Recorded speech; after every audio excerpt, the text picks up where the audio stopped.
Au pays du Bengale, pas une goutte d'eau n'est tombée du ciel depuis de longs mois.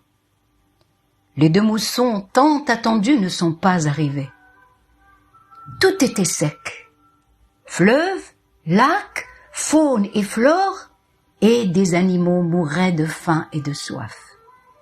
Et on avait beau pomper l'eau de la rivière, aucune goutte ne montait.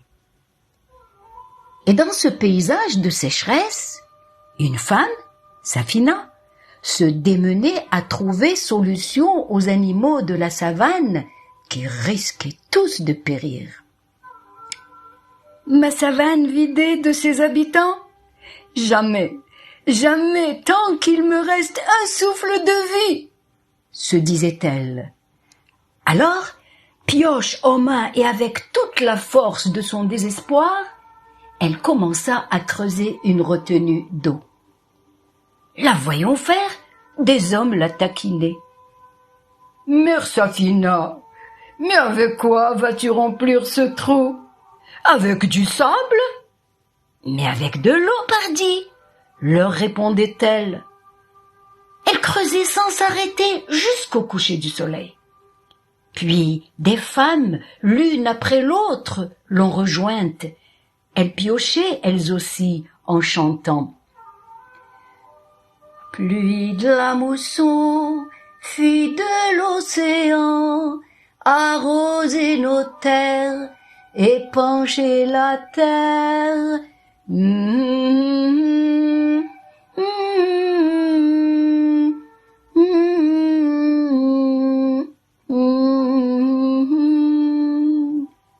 Puis des hommes, l'un après l'autre, sont arrivés eux aussi.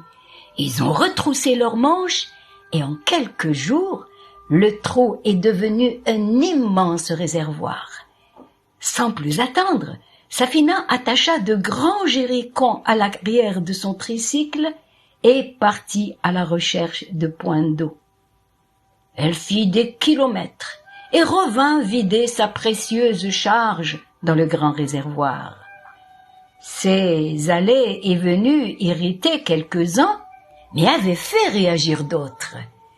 Alors, en camion, à dos d'animal ou à pied sous un soleil de plomb, ça faisait un va-et-vient incessant pour acheminer le précieux liquide. Cela dura des jours et des jours. Un matin, le réservoir était plein. Émue, en larmes, Safina s'adressa aux bénévoles. « Honorables gens, grâce à vous tous, les animaux de la savane ne mourront pas de soif. Merci. » En effet, zèbres, éléphants, tigres, grands et petits animaux venaient s'y abreuver. Et à mesure que l'eau diminuait dans la retenue, elle était vite remplacée par des volontaires qui allaient la chercher très très loin. Mais les habitants de la province ne voulaient pas s'arrêter là.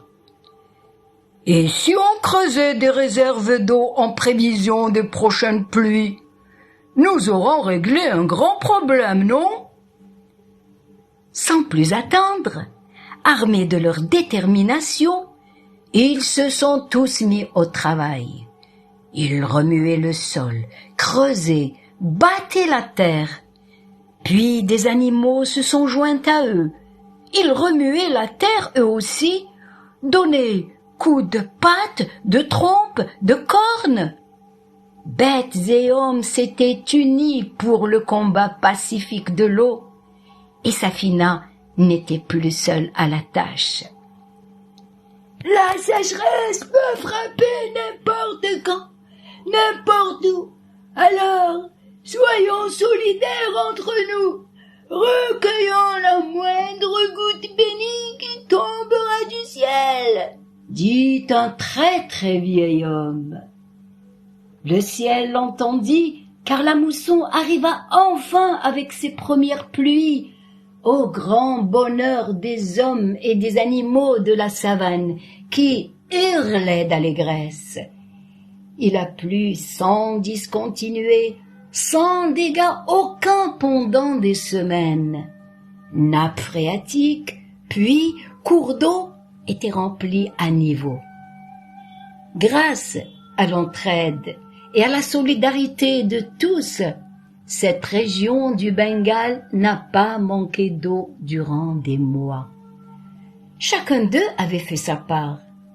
Ils avaient compris que, main dans la main, on arrive à faire beaucoup de choses.